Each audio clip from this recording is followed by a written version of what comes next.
to the cloud. All right. Welcome, everybody. We're excited to have you today.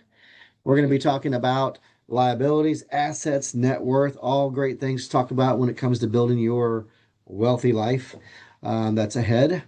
We're going to start with this idea of growing what you own. We got several slides for you today. You got Chris, Critter Thompson, Buffy Kirkman, obviously other presenters here. I've got them pinned and ready to go.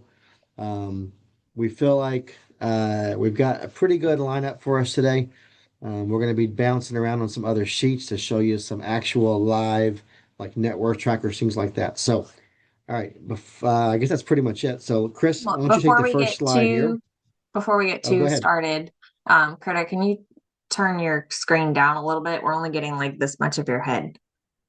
That way people can see. There you go. That looks a little bit. Just making sure people can actually see you We're and just trying not to show just the your hat. IU, which we have to do. It's required by law now in the state of Indiana. So, all right, I love it. All right, so Chris, take us away on this. Whoop, hang on. Yep. There we go. All right. Yep. Chris, what counts as an asset? Well, I think the number one thing you have to look at as far as an asset is, is it to define it, is it growing a value? Is it creating income? Um, it's it doesn't necessarily have to be um, it's not just ownership, but it also needs to be growing and creating either income or more value for you. So that's kind of what counts as an asset. So it's something you own, but it is not necessarily creating you income at the particular moment. I think sometimes people get that confused. For example, if you own a parcel of land, that may not be creating income for you, but it is growing in value, and that is an asset. Yeah. What about So, like a car? So obviously, if you have a car that has a payment on it, right? It's a liability. But what about if you have a car that's paid off? Would that be counted as an asset or not? It's not really that would making you money, but it's still something of value, right? that's correct. That's correct. Yeah, it's something that is of value that you have that you don't owe. The value of that is greater than what you owe on that particular thing. Yeah. So, in And your and car Buffy, when example, we get to the net worth tracker, we're going to separate the car versus the note, the loan on it. They'll be two yeah, separate things. One's an asset, one's a liability. yeah. So I was trying whether to it's not get too far upside down or ahead. not doesn't matter. The car will be an asset. The the note on that car will be the liability. Yeah, Correct. great point. Yep. Yep. So, and then the next slide is types of assets. Types of assets. Take it away. Types of assets, and stocks and bonds, investments in other companies, and just remember when you own a stock, that is a portion of a company. If there's a million shares of stock and you own one share of stock, you own 1 millionth of that company. That's the easiest way to look at it. Real estate, which for the three of us is the simplest thing because we understand that pretty well. And then you've also got other things like your retirement funds, maybe your checking account, savings accounts that you may have, and then maybe any businesses that you have. Rob and Buffy and myself, Rob and Buffy own a lot more businesses than I do, but they have a value as well. If someday we ever get to retire, maybe somebody out there wants to pay us a particular amount of money for the business we have, whether it be our contacts or just the way we do it, any of the computers or anything like that can go into that as well. So there's different things inside of owning a business that can be an asset, and there can be debt there as well. But we'll get into that stuff in a little bit. You've got your cash and you've got your funds. You've got insurance policies that might be considered an asset as well. We won't dive into a lot of that. Different commodities that you may have. whether it be gold and silver. Those seem to be big ones right now. I personally own zero of that. I can't even talk intelligently about that type of thing. And then any kind of personal properties. Maybe you have a Rolex watch or a particular dish or dishes that has been passed down and that has value or artwork and that type of thing too has been known as personal property that you may have as well. Yeah, one of the commodities that we actually do know people locally that are in is oil and gas, like natural gas and Mm. oil, Hmm. drilling and wells out in like Colorado and Texas. That's a big thing within our Keller Williams community. So when the time comes, we can talk about that as well. We do have connections that can hook people up for that too. Okay. Yep. All right. So Buffy, tracking assets. Tell us about it.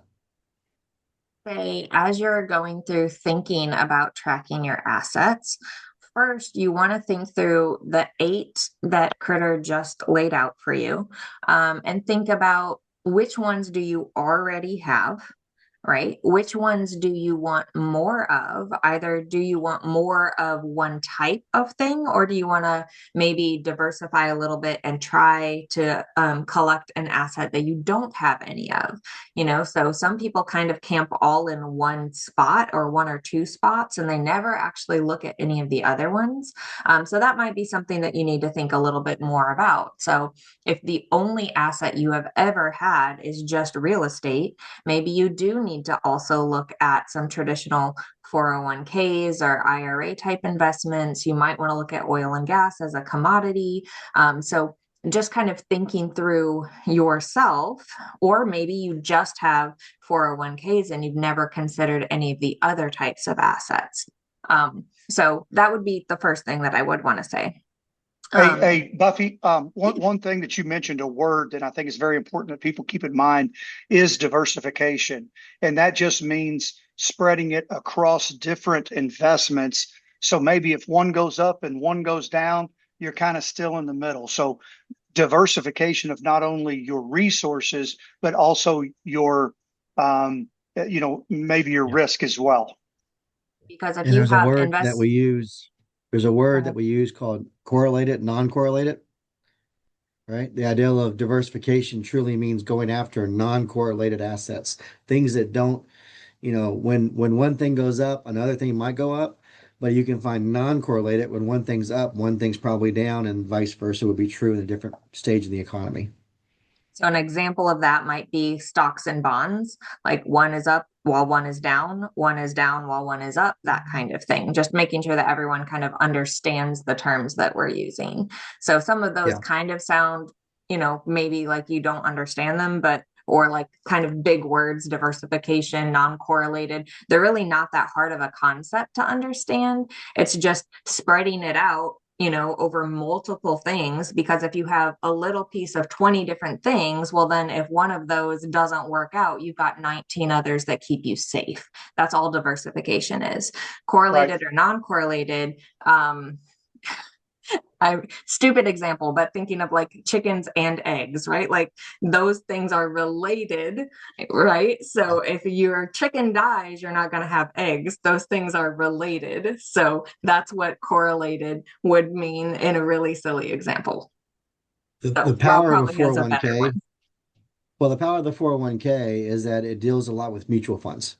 And typically a mutual fund is basically the joining of several hundred stocks that are typically correlated and non-correlated. So you got things in tech, things in healthcare, things in oil and gas, things in other commodities, right? And so you spread out, you're diversified by even owning that mutual fund, which is just a collection of, upwards of 1,000 different stocks. And someone manages that and keeps it diversified so it is prepared for the ups and downs. Now, it does lower your yield when you have something like that. Whereas a stock, a startup in a tech company, you could be up 4,000% one year. A mutual fund's probably never going to see that kind of yield, right? You're doing great if you see 20, 30%, but over the lifetime of that mutual fund, you might see a 10% return, which is actually really good numbers, right? So, but it's So because it's it's diversified. Um, and not to, go too deep in the weeds with any of that, we actually have a class coming up that is going to talk specifically just about financial instruments. So we're going to go into all of the different types of mutual funds, 401ks, IRAs, what those all mean, so that you can feel educated and that you understand them.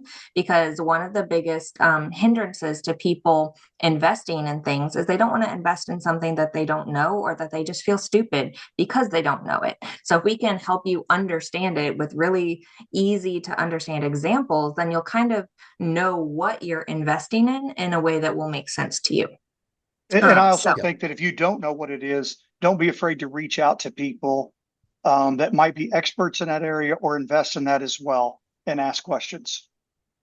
Yeah. So, Yeah. sorry, we kind of sidetracked a little bit, but the power of tracking your assets, right? You want to actually see where your money is going. You might think that it's doing really good in this investment, but if you don't track it, you're not going to actually know. So, tracking is really important. So, you're actually looking at what is performing well, what is not performing well. You can make good decisions then based on what is working, what is not working. Okay. And so in order to do that, it's really simple. You're just going to start with a list of all of your assets, and then you're going to use what are they actually worth right now. And then you can choose to either look at them quarterly or monthly and make sure that they're going up, not down. Okay. So simple, easy, just know your numbers in a way that makes sense to you. Okay. Very good. All right, Buffy, tell us about building wealth while you sleep.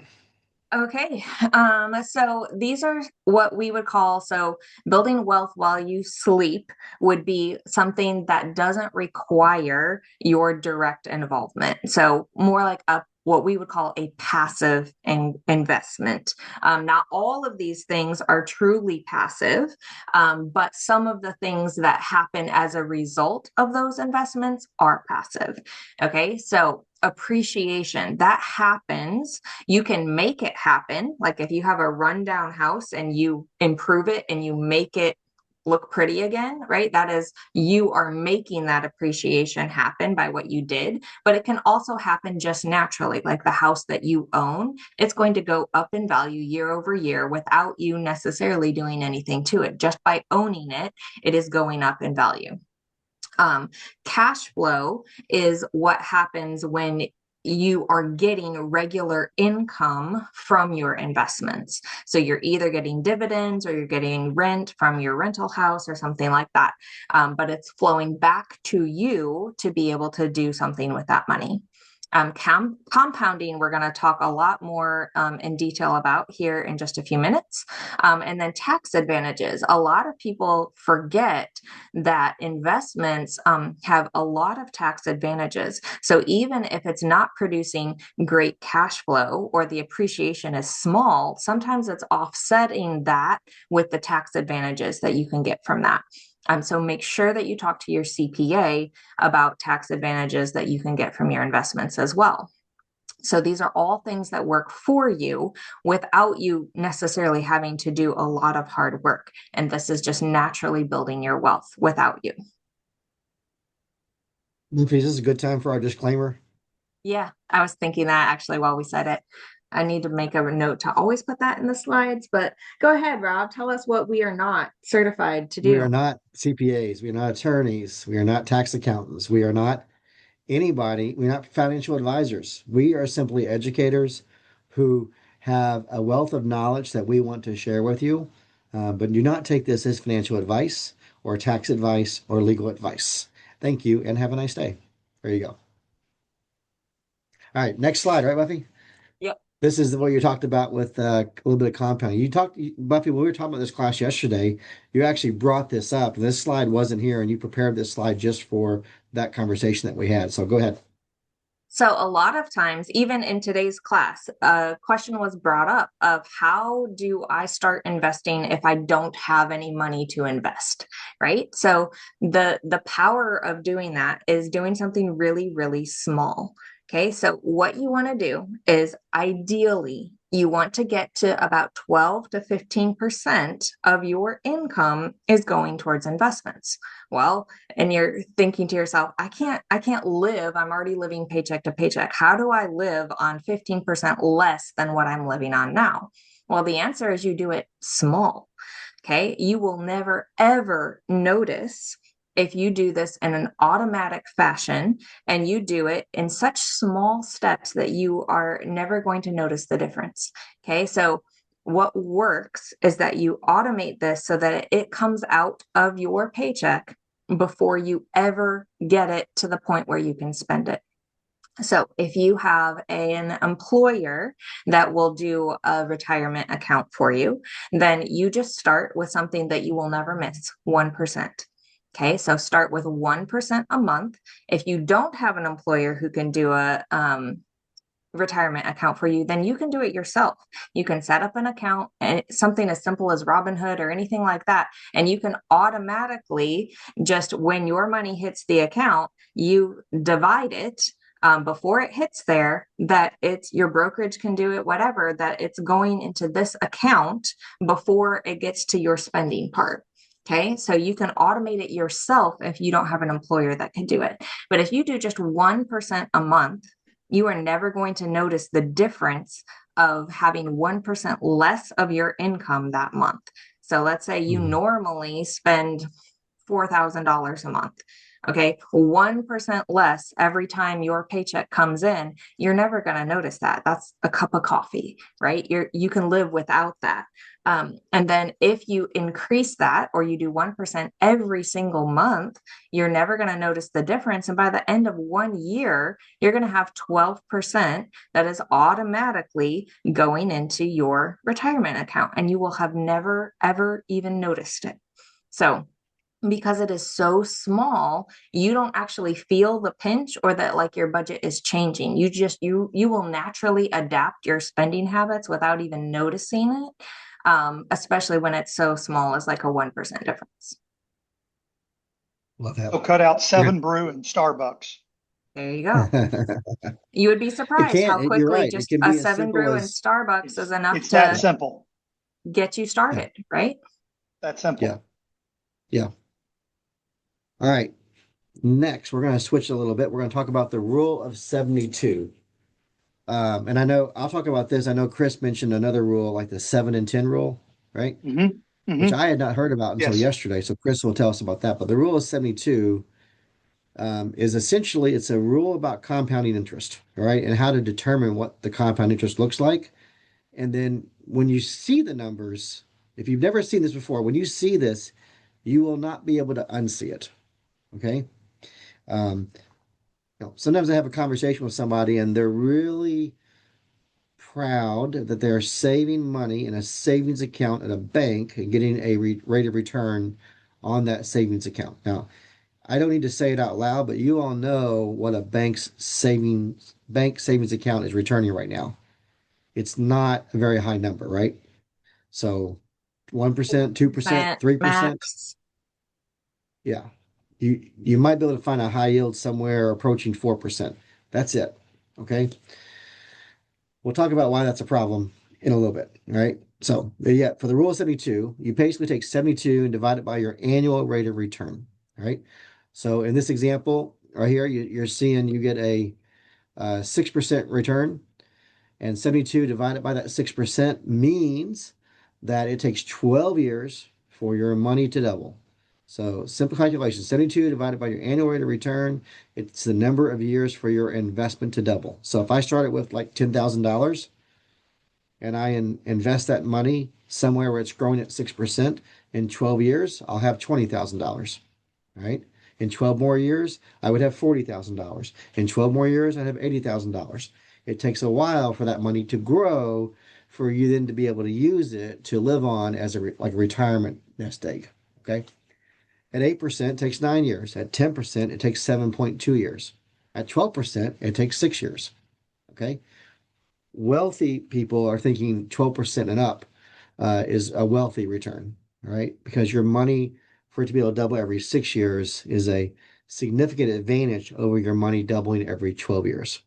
Okay. Most of It's that never you're about not the going to money you save. see until the end, right? Like it doesn't really wow you until you get to the very end. Yeah. And this is also why starting early matters, because the thing that you cannot control and yet you can, if you know about this ahead of time, is time, right? If you start late, you lose the power of 72. All right. You lose the power of compounding interest, right? If you start early, then this is on your side. Okay. Because it's never about the money that we save, it's about what we do with that money that we save. Right. All right.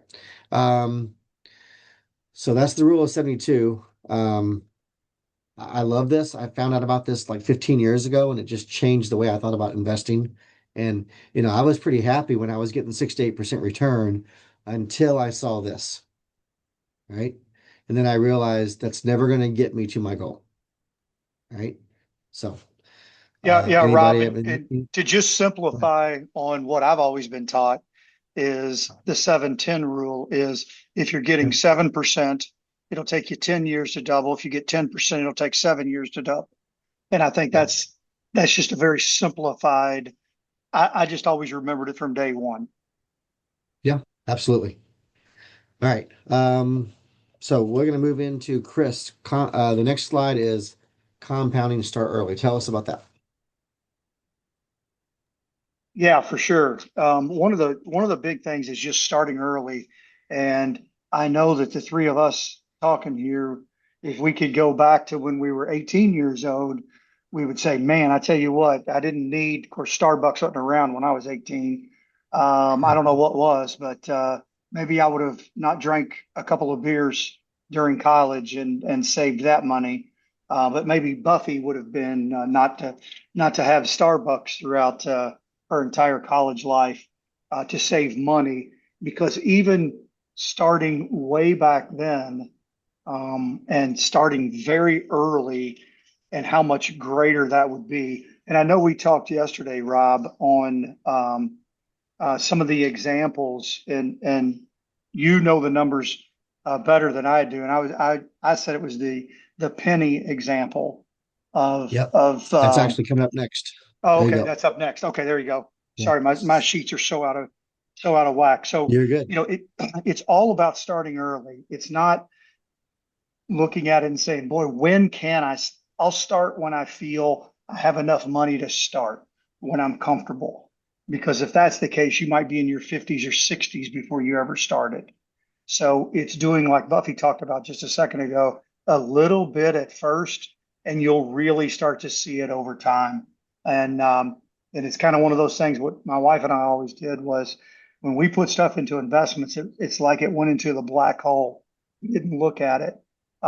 There's a reason that we only meet with our wealth manager about once a quarter or once every 6 months. It's because they don't want us looking at all that stuff, the ups and downs of the market and all of that. We have enough bad news on the news. We don't need that in our day-to-day finances. So look at it once every 6 months, once a year, and then you'll really start to see what compound interest can do for you. The I best tell way you what, I this is a heard the best go thing ahead, that Buffy. I heard about like investing in mutual funds or stocks or bonds or whatever is all that matters is like a roller coaster, right? As long as you don't get off, it's fine. It might have ups, it might have downs, but just ride it out. And as long as you don't jump out of the roller coaster, then it will be fine. So It just keep telling yourself that. It doesn't really matter what the news says, it will be fine. it's tough to get both husband, wife, spouse, if you will, on the same page of that. Um, you know, um, because one of them typically is going to be the one that's, oh my gosh, did you see how much money we lost today? Stock market went down 5,000 points. Did you see how much we lost today? Well, we didn't lose anything because we didn't sell anything. That's But right. I, That's I, right. I understand that whole thing. So yeah, having that communication with your significant other definitely helpful. Just say, hey, we're not going to get off the roller coaster. We're in it for the long term. Yeah. An investor would look at that as opportunity. Oh, we lost 5,000 in value today. Great. I'm going to buy 5,000. So when it goes back up, we're going to increase way beyond what we lost. And then Correct. you would say to your wife, I'm glad you were watching out for us Yes. so Later in that we life, you could would say that. seize that opportunity. Yeah. You know, the thing that I want everyone to take away from this conversation about compounding, the rule of 72, starting early, is maybe we didn't start when we were 18, but maybe our kids can, Hmm. right? But I will tell you this, when I was 18, no one had this conversation with me. No. I this conversation happened with me when I was 28 years old. And my company brought to me a 401k. And finally someone said, sit down and listen, like shut up and listen. And that's when I started my 401k was when I was 28. And then I realized I just lost 6 years. Remember that rule of 72, right? If I'm getting 12%, and let's say I start when I'm 28, right? And I'm going to work what until I'm 68, so that's 40 years, right? And if I'm getting 12% and my money doubles every 6 years, just let's just play along here, okay? Let's say I was able to invest $10,000 in a year. That'd be a lot of money, right? Hmm. Okay. But it's also easy math for me to do, right? So in 6 years, all right, Buffy, make sure I'm not cheating here. In 6 years, I have $20,000. And I didn't invest any more money. Let's just assume I didn't invest any more money. I have $20,000 after 6 years. All right. Again, I'm working 40 years. Okay. At year 12, I would then have $40,000. At year 18, I've got $80,000. At year 24, I've got $160,000. At year 30, I've got $320,000. Right? At year 36, I've got $640,000. At year 42, I've got $1.2 million. Do you see by starting 6 years later what I lost in the last 6 years? I lost over $600,000 because I chose to start 6 years later.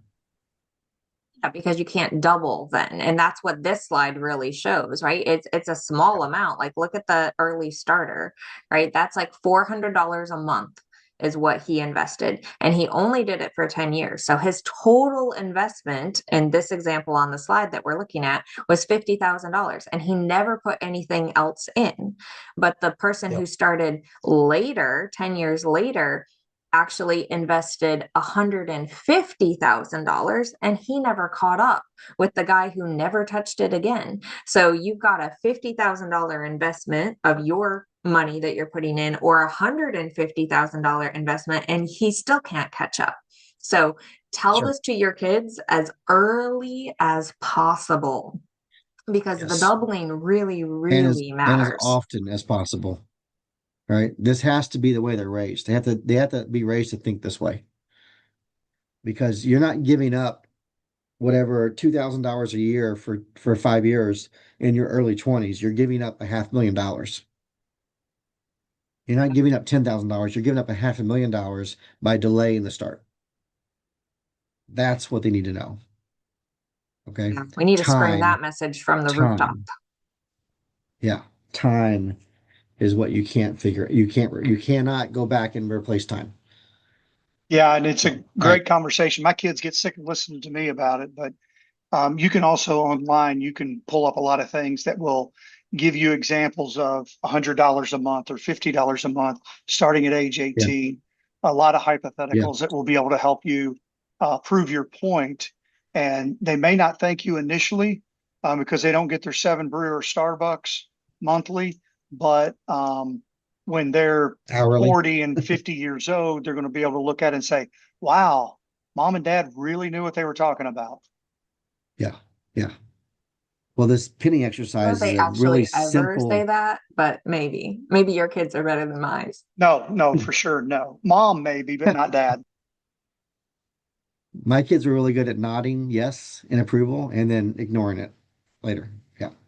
When it came time to make the decisions. So, uh, Chris, you mentioned this pinning exercise earlier. I want to really pinpoint that this is a simple thing to do with your kids. This idea of, would you like $1 million today? Or how about a penny a day that doubles for 30 days? Right? Right. Because they all can see the value of a penny. They truly don't understand the value of $1 million, right?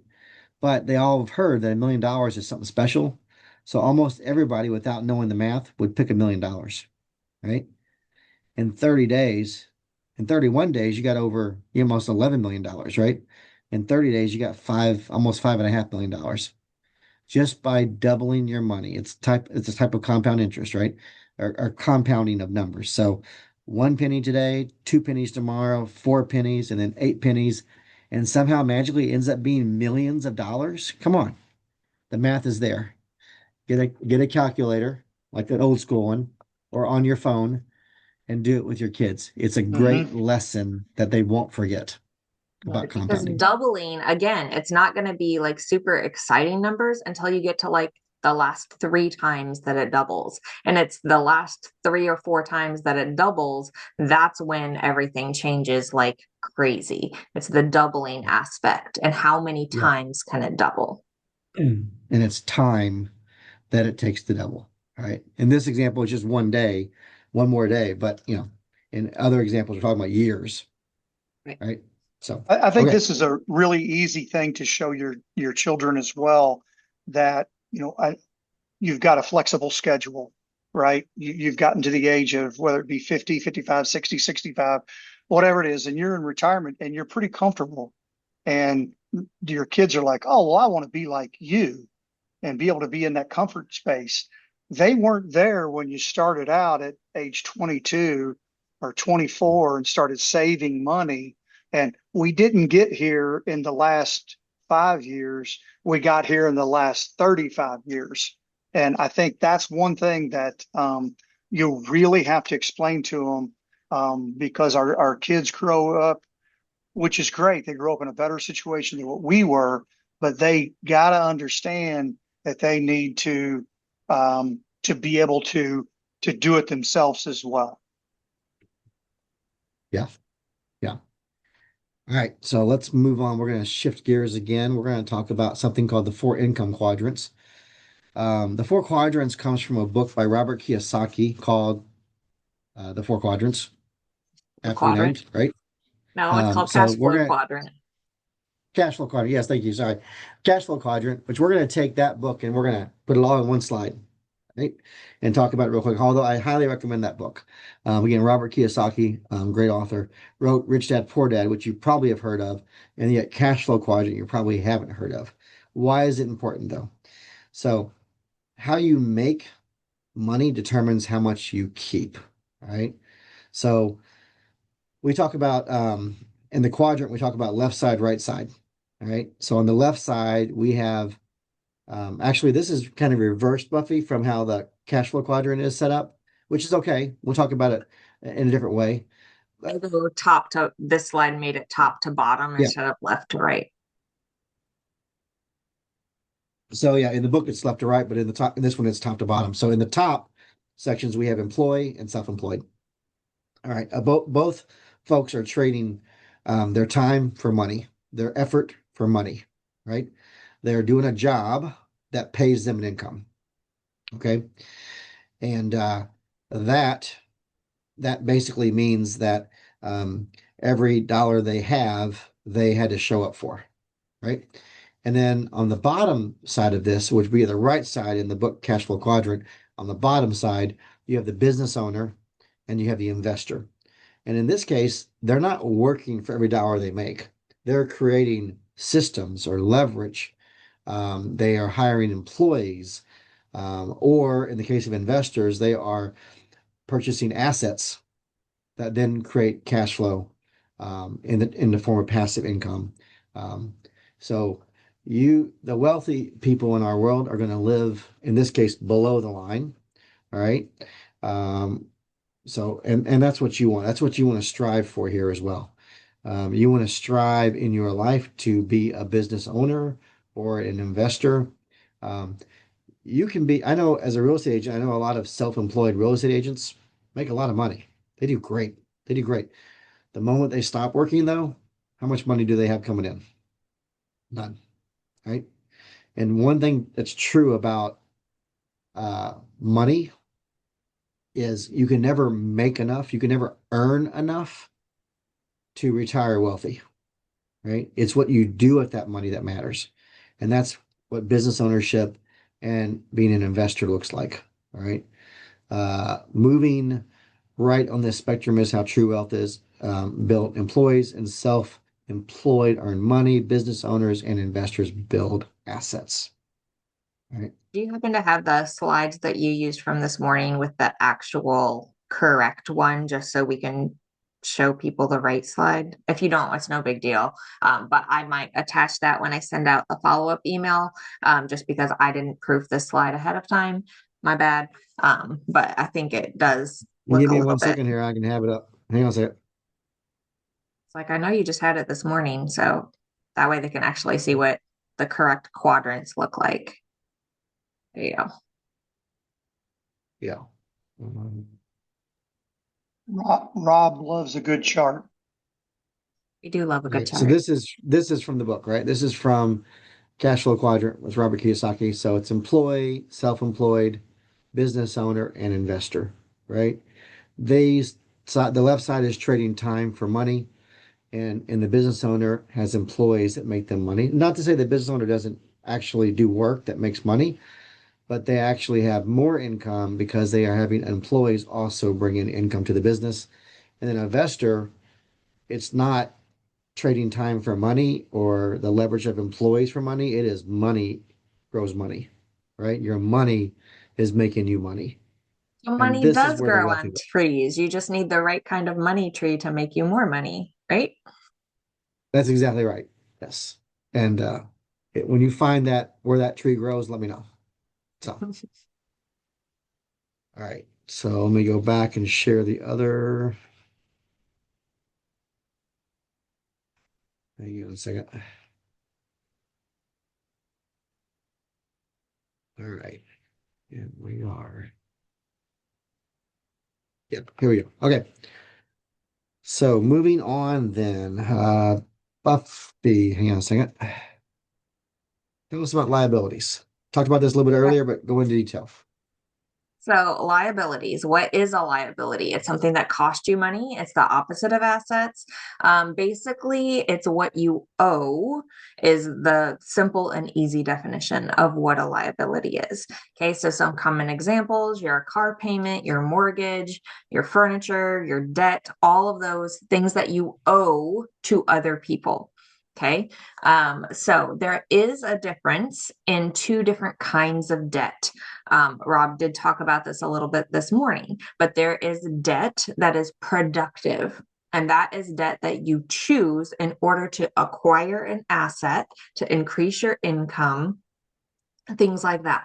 And then there is revolving debt, which is just debt that you are paying to someone else. And it is never going to make you money. It is just a payment that goes out of your paycheck every month to that person. It is doing nothing to make your net worth go up. So those are the different kinds of debt.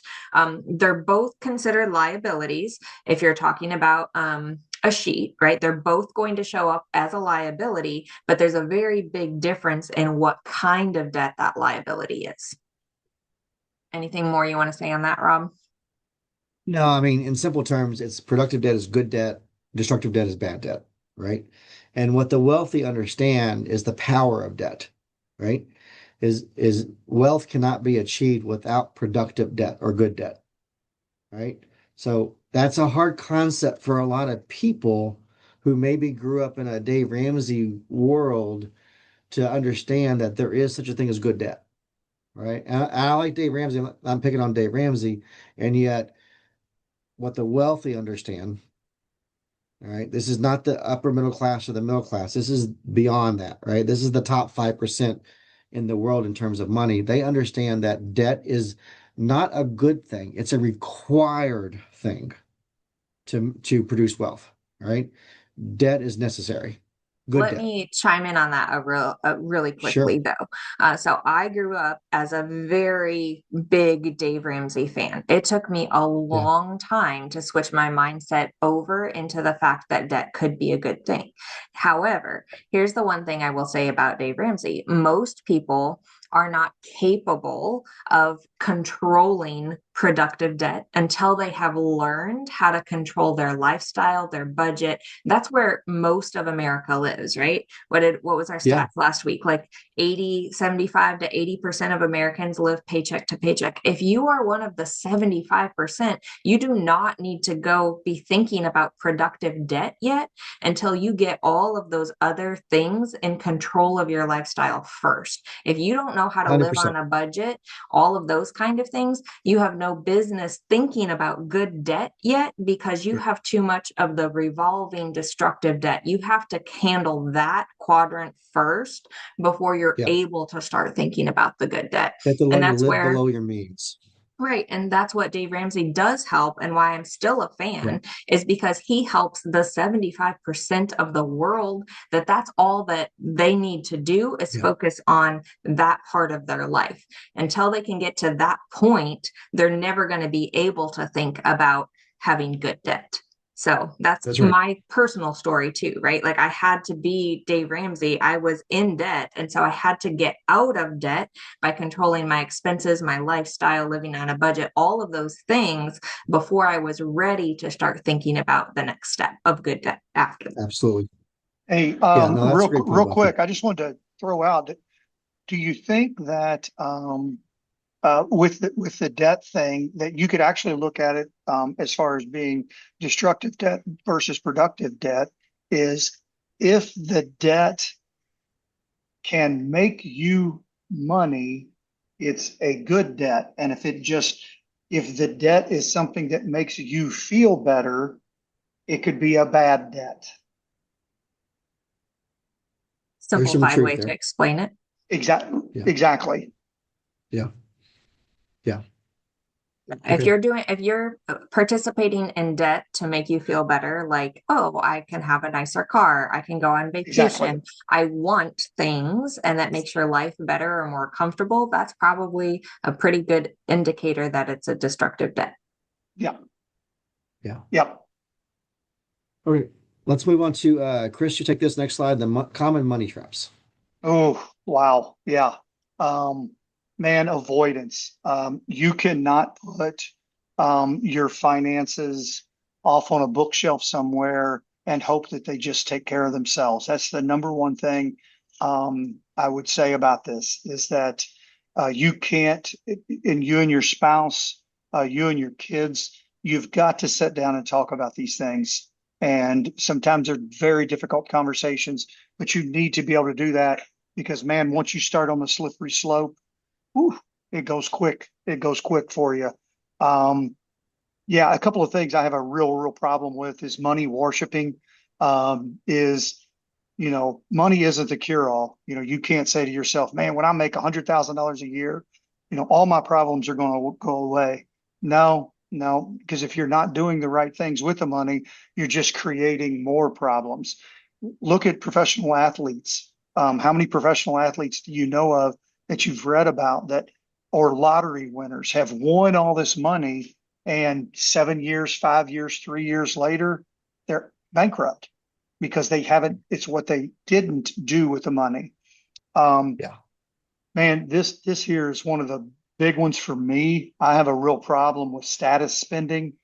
Um, Anybody that knows me knows that my pickup truck has over 100,000 miles on it. It has a big hole in the tailgate because I don't need the fanciest vehicle. I don't need anything fancy for me personally. And I think that you just can't get into that. We got to keep up with the Joneses. Be who you are, and people will accept you because of that. I'm sure that everybody has examples of friends of theirs or family members of theirs that have done very well and are financially set, but they're still just good people.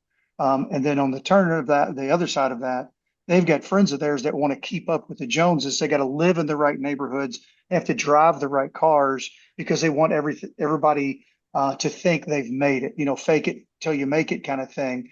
And nobody needs to be in that. Your friends are going to be your friends regardless of your financial situation. Scarcity mindset. Oh my gosh, I need to make sure. And this is an argument my wife and I have, not an argument, a discussion. of how much money are we going to keep in our reserves in our checking account or our savings account instead of investing that money. Again, we have to sit down, have a conversation about it, and come up with that number.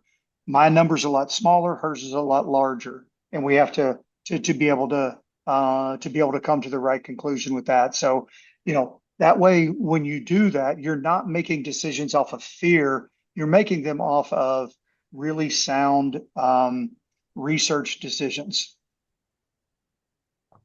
That Yeah, I goes think back to this idea of tracking, right? If you know what your money is doing and you're Hmm. looking at it, then it takes some of the yeah, fear away. Right. this idea of money worship or status spending. We live in a society that of consumers, right? Of consumption, right? And that's a game we all play. Sometimes, subconsciously, is trying to keep up with the Joneses, like you mentioned, Chris. The difference here, I think, for people with a wealthy mindset is they play a different game. They play a game of how little can I live on, right? How far below my means I can play, I can survive. If I can live off 50% of my income or less or 25%, if we could teach our kids to play that game versus the consumption game, it'd be a whole different world to live in, right? Hmm. So it's a mindset. Maybe I'll design an app game for that. Let me see. I'll write it down in my idea Yeah, Okay. section. Buffy, I'm going to use you as an example. You have a nice car, and I think you said a couple of weeks ago that you only buy used cars. A Yeah. new car is not a thing to you, even though your car does have a gimpy fin. The It's rear, fixed now. the side mirror won't go in, but that's another story. But that is an example. You can afford a new car, but you choose to always buy a used car because you can pay cash for it, and you know what? It gets you from A to B. Yeah. I've never bought a new car in my life. There you And go. Yeah. and my car is a pretty nice car, but like I'd much rather spend $15,000 for a used car that's going to last me 10 years and as a nice comfortable ride than, finance a brand new one that I'm going to Right. keep for the same amount of time and then it's not an actual asset, it's only a liability. Right, Yeah. right, right. So really, a liability, or going to a couple of the other things. You know, it I guess a liability is anything that you owe on, is the best way to look at. Asset would be anything you own, and a liability would be anything that you owe on. Correct? It's Yeah. what's our next slide? I don't even know where we are there we go. We're on to net worth. So, and Net this is my worth. slide. Yep. So Okay. let's do this. All right. So net worth, your true score. All right. So number one, so you need your assets, everything you own. And then number two, just in what we're talking about, you need to subtract everything that we owe. All right. What is our debt payments, our debt service on those assets? Number three, we need to know our liabilities. All right. Our total debts. We need to know. And then what that'll give us is basically our net worth. I'm going to show you a tracker here in a second that's going to help make this real. Okay. Um, in this example, though, some examples here, the median net worth in the US is 487,000. This is age 65 and up. The median net worth for ages 55 to 64 is 192,000, and the median net worth is ages 45 to 54 is 91,000. We're not going to show you what it's actually below that age of 45 because it's almost nothing, right? Or a For negative, negative numbers. right? Particularly if you rent instead of own, right? Because in a lot of cases, the largest asset that people have is their house and the equity they have in their house, right? So if you don't have a house, then you are already in the hole when it comes to net worth in a lot of cases, right? So your income versus your net worth. Income is what you make. Net worth is what you keep. Your salary is not a score here. All right. So let's jump in. Let's jump into the network tracker. We have an example here that Will kind of you shows will things. you read that reality check before you get into this net worth? Because I think that's Sure. important at the bottom. Oh, yeah. Okay. Yeah. Your reality check. So if your net worth is negative or near zero, you are not behind. You're exactly where the system wants you. And by system, Buffy, what do you mean by system? I mean, where most of America right now is, right? Yep. But I think of net worth as a GPS. You have to know where you are in order to know where Mhm. you're going. You can't just put in a random destination towards wealth without knowing where you start. So even if you're starting at negative or at zero, you at least know where you are so that you know you're making progress towards something in the future. Yeah. Well, it says here working hard, spending everything, building no wealth. Now you actually have some knowledge around what may be better. So it's time to change the game. The system I think of is like the banking system. It's literally the US economy is built on consumption, right? Mhm. Businesses, corporations, banks, insurance companies. This is not a conspiracy theory. They want us spending money. The government, when you are contributing to a 401k, the government sets limits on how much you can save into that tool, only for the fact that they want your income going into the economy to keep the economy churning. That's it. No other reason. They don't want you to save all your money. They want you to spend a certain amount. So they only let you save a small percentage so that you have to spend money to keep the economy going. That's not our job. Our job is to take care of ourselves, right? So that's my thought on that. So the reality is, if we all save more money and invested more money, there would be more money to pump into the economy, right? So net worth tracker.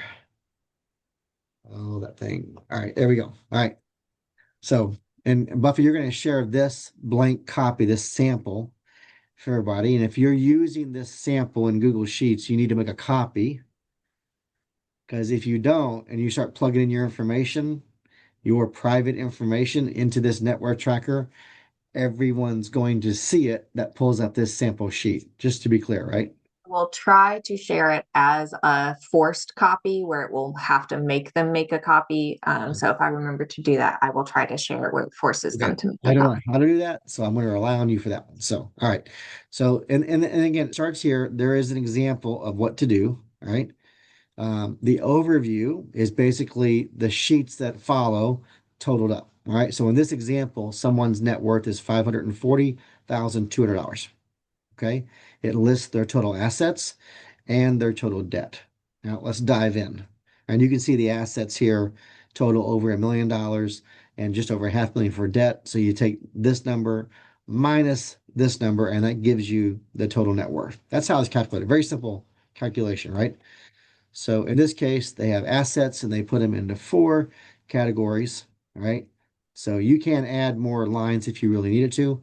But here we have cash, which is if you have cash in your wallet, cash in your purse, cash on hand, your checking account, savings account, cash in a safe at the house, whatever that might look like in terms of cash. You have your assets. Again, we talked about this earlier, right? Your car is an asset for the value you could sell it for today.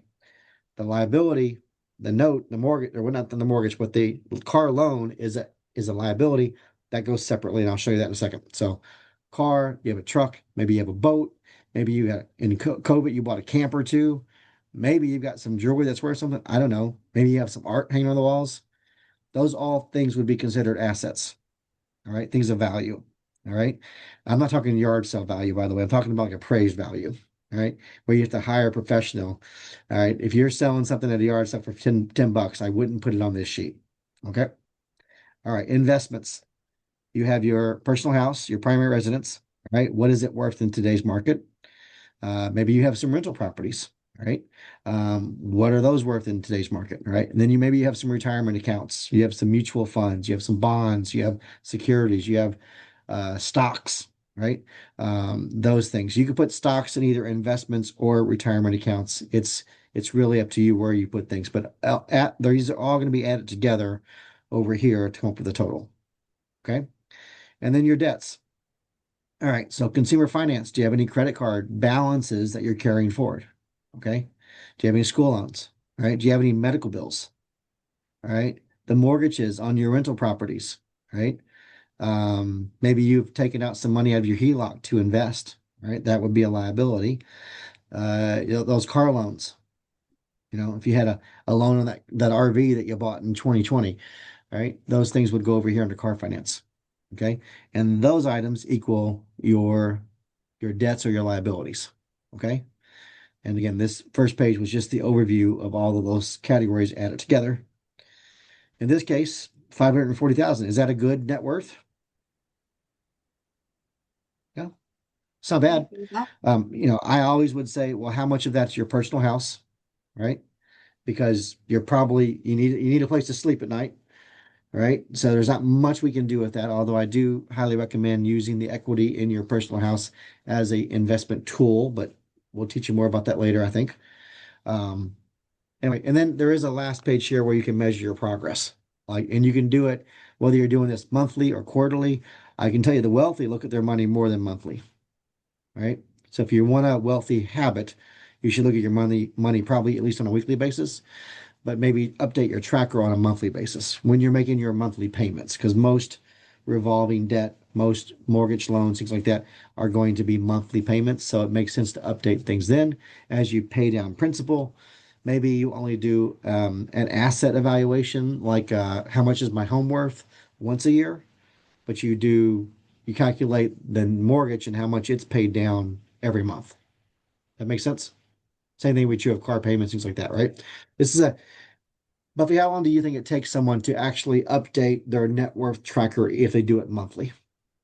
So the first time you do it, it is going to take you a little bit of time. So you need to Okay. probably plan for an hour, hour and a half to be able to do it the first time, just because you have to go log into places, look up things, that kind of thing. So, but once you have it in there, it should be pretty quick. Rob, you update yours more than me. So I would say what, If if you you, look at it every week, 10 minutes a week to just see what major differences well, you so have. I might have like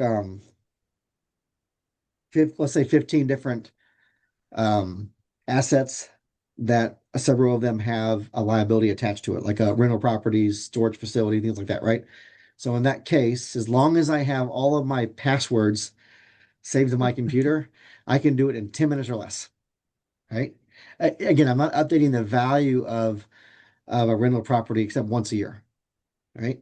Unless something significant has happened, like maybe we did a remodel or we added value, I wouldn't change it, right? Put a new roof on or something like that. I might make a small change there, but I'm only going to evaluate that. So yeah, it's 10 minutes or less if everything is on the computer and you can access it quickly.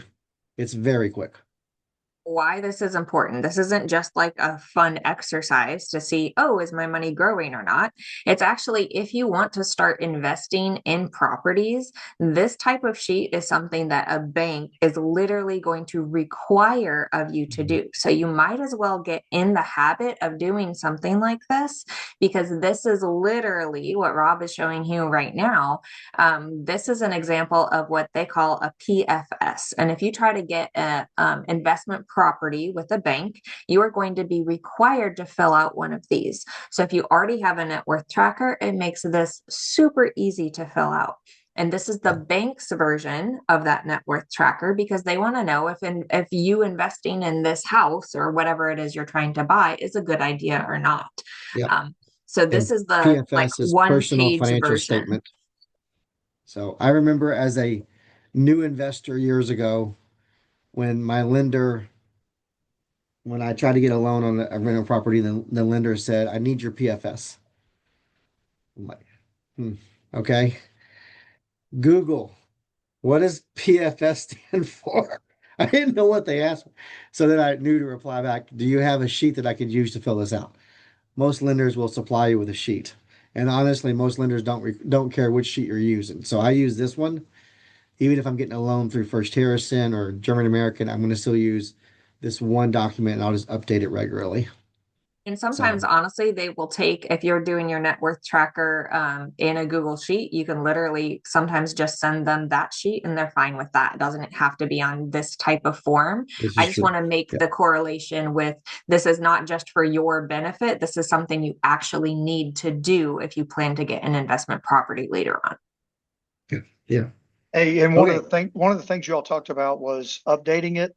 And just remember that if you do get into investment properties, that once a year you have to provide that information as well. So it's good to keep that running total going. Yeah. Yeah. If you have a loan through a bank for an investment property, they're going to require your taxes and a PFS every year. So exactly right, Chris. Thank you for sharing that. All right, anything else on net worth, guys? We're going to talk about growing your net worth next. That's the next slide. And Chris, why don't you tell us about this? All right. Yeah. Grow your net worth. The easiest way to grow your net worth, honestly, is to have less liabilities. That sounds pretty simple, really. If your assets stay the same and you decrease the amount that you owe on them, that in itself is going to be able to build that. So that's the number one thing I would say from that. But increase your assets. Do you look at getting another rental property? We always talk about that because it's easy for us. But exactly how do you get those? You invest wisely, like we've talked about, on a monthly consistent basis, whether it be in 401k or some type of a Roth IRA or something like that. Build different income streams. And again, those different income streams can really help you as you look at it, because one goes up, one goes down, and the income streams, you continue to keep about the same amount of money and you diversify your risk over different things. And then acquire appreciating assets and acquire assets that go up. Buy low, sell high. There you go. We've all heard that. Reduce your debt. Pay off your high interest stuff. Do not, under any circumstances, let that monthly credit card balance, let that eat you away, because it'll eat you away at 18% so quickly. So don't let yourself do that, and get those student loans paid off as quickly as possible as well. Eliminate any personal loans you have. I know the Dave Ramsey way, what he says is take the smallest one and pay it off first. That way you get the feel of, all right, I've accomplished something, and you move on to the next, to the next, to the next. So that's something that if Dave Ramsey's somebody you want to listen to, then you definitely can. Be consistent. Like Buffy, I believe, talked about it, putting something and investing every single month into, whether it be retirement or what have you, or you're putting a certain amount away because, you do want to buy that first investment property. And after meeting with the bank that hey, you need to have $25,000 to be able to put down on the property. Then you can, start being consistent on saving that. And that if you're saving $2,000 a month, and you need $24,000, 12 months, you're going to have that money. So that's definitely something to be consistent as you continue to go up in your net worth. Okay. Thank you, Chris. Buffy, key habits of actual millionaires. So this might be shocking to people. Most people in general have this consensus in their head that millionaires are the ones with yachts and boats and cars and fancy houses. And that's kind of like what we were talking about before, that what actual millionaires do looks very different from how they're portrayed on TV, let's just say. So this is, again, a boring slide. This is what true millionaires actually do. There's several good books out there about habits of millionaires, Millionaire Next Door, and then I think there's one almost the same that's like the Next Door Millionaire or Millionaire Next Door, something like that. There's a couple of them out there. But basically, what do they all have in common? They live below their means. They don't spend everything that comes in. They track their money. They're looking at it very consistently. They are learning about money and investments and things. Education is what pauses or pushes down that fear button, right? So if you have a spouse that's nervous about investing, the antidote for that is education. The more that you know, the less scary things are. Avoiding bad debt. So not getting, again, into the cycle of spending everything that you have to make your life more comfortable. investing long term for long periods of time, and then building the right network. This is really important. You need to surround yourself with people who are good examples. If you are surrounding yourself with people who spend everything that they get as soon as they get it, it's going to be really hard for you to build good habits that will make you wealthy. So you need to have good friends and influences, mentors, people like that who can help you, hold you accountable for building your wealth along the way. So just again, making intentional choices over time. It's boring stuff, it's small amounts, it's automatic stuff that just happens in a very boring way for a long period of time. And that's what makes millionaires. Nothing Yeah, flashy. I think Buffy, the very last thing you said there was it happens over a long period of time. When I was listening to Gary Keller talk once at a KW Wealth seminar, and one of the things that he said, which was very profound to me at the time, was you must make peace with the time it takes to become wealthy. You must make peace with the time it takes because there is no get rich quick things. Wealth is not about making money overnight. Wealth is about the habits that you have to have money working for you over time. I think we had a quote on one of our previous classes that's just about, hey, wealth really happens when you understand the gap is between your ego and your spending, right? And the more gap Mm, that you have between your ego, what you need to spend to make yourself feel good, and your spending, the more of that gap is what makes you a millionaire. Did yeah. you know that there's a national study of millionaires? So I have some interesting stats from the National Study of Millionaires. So here's Mhm. four things that maybe you didn't know about millionaires. So 79% of millionaires did not inherit a dime. So they did not make their millions because they just, happened to have a golden spoon in their mouth, or silver spoon, golden spoon, silver spoon. So all they did to get to their $1 million was they worked and they saved their way to wealth and invested their way to wealth. 62% graduated from public state universities, or community college. So you do not need an Ivy League expensive education to be successful and become wealthy. Just your regular old state university will be just fine. Only 31% had a salary that was more than $100,000. So about a 1/3 of all millionaires never had a six-figure salary in their entire life. 1/3. That's a big number. 1/3 of millionaires never Yeah. made over $100,000 ever in their life.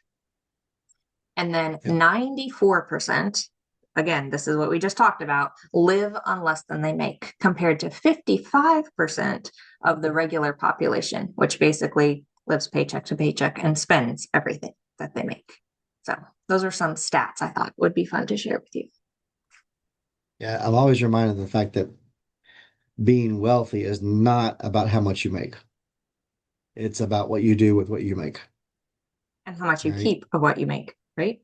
Because there are more people out there that make more than this is going to sound really weird.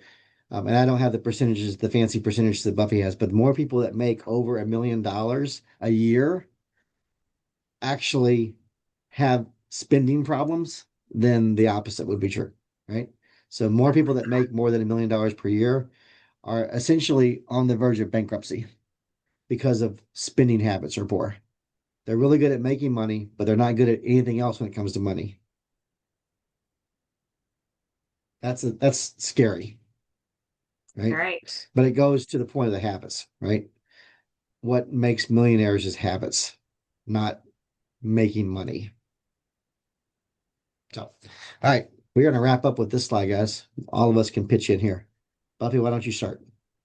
So, over and over again, if you haven't heard us clearly in any of our lessons up until now, when we're talking about wealth, we are not talking about being rich. We are talking about having options, right? Being wealthy is freedom. That's how I define wealth. Wealth is freedom, freedom to choose how I'm going to spend my time, who I'm going to spend my time with, and how much of my time I'm spending. That is what wealth is. Wealth is freedom. So, like it says on the slide, time, options, security, freedom. So, control over your time and your choices.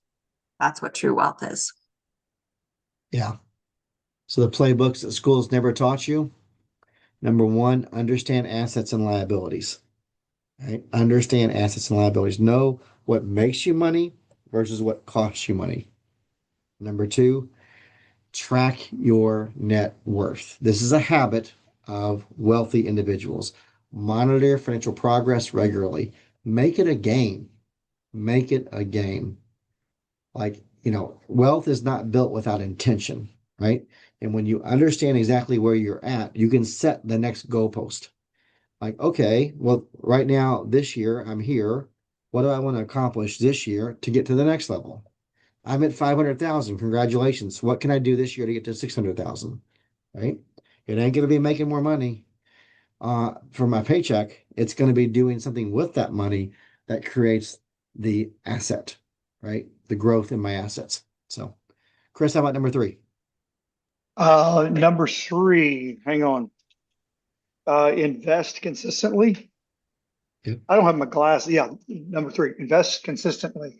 Um, every month, every quarter, just continuing to invest, taking money. And one of the ways when you all were talking there a second ago that I think you could also, instead of just Starbucks and Seven Brew, is maybe go out to eat one less time a month and taking Yeah. that money and investing it. If you haven't been out lately to have something to eat, it's pretty expensive for two people to go out to eat. And if you can cut that out once a month or twice a month, man, boy, the money you can save just by doing that and cooking at home. Yeah. That, that's Yeah. that's that's some way to come up with a little bit of extra money to be able to save. And remember the rule of 72, the 7-10 rule that we talked about. Those are two really simple ways to be able to make sure you understand how quickly it can turn for you if you just start saving early. Yeah. And then the last one is avoid destructive debt, right? Don't finance depreciating assets. Don't finance depreciating assets.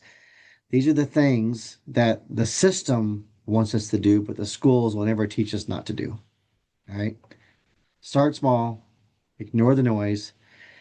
Decades from now, you'll thank yourselves. I mean, you'll want to thank us, of course. However, just thank yourself for actually building the wealth and growing what you own. And talk to your And kids. teach your kids. Yes, thank you. So next week, we are talking about actually increasing your income. So no matter what your job is, we're going to be talking about side hustles. We're going to be talking about different ways that you can find money to actually invest.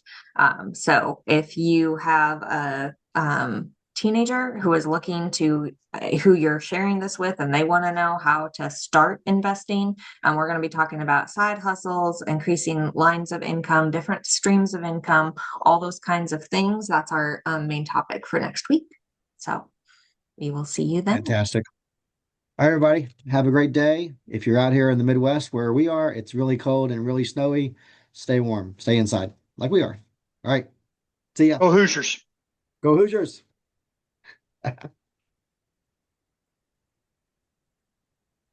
You have to stop recording, Stop. Rob. Yep, there we go.